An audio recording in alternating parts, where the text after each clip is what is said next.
सहनाववतु सहनौ भुनक्तु सह वीर्यं करवावहै तेजस्विनावधीतमस्तु मा विद्विषावहै।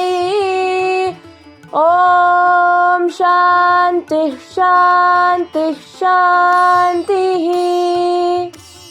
ಗುರು ಶಿಷ್ಯರಿಬ್ಬರು ಒಟ್ಟಿಗೆ ಹೇಳುವಂಥ ಈ ಶ್ಲೋಕದ ಅರ್ಥ ಹೀಗಿದೆ: ಆ ಪರಮಾತ್ಮನು ನಮ್ಮಿಬ್ಬರನ್ನೂ ರಕ್ಷಿಸಲಿ, ಆ ಪರಮಾತ್ಮನು ನಮ್ಮಿಬ್ಬರಿಂದ ಸಂತುಷ್ಟನಾಗಲಿ, ನಾವಿಬ್ಬರು ಹುರುಪಿನಿಂದ ಕೆಲಸ ಮಾಡುವಂತಾಗಲಿ, ನಮ್ಮ ಅಧ್ಯಯನವು ಜ್ಞಾನೋದಯದಲ್ಲಿ ಅಂತ್ಯವಾಗಲಿ, ನಮ್ಮಿಬ್ಬರಲ್ಲಿ ಯಾವುದೇ ತಪ್ಪು ಗ್ರಹಿಕೆ ಇಲ್ಲದಿರಲಿ. ಓಂ ಶಾಂತಿ ಶಾಂತಿ ಶಾಂತಿ.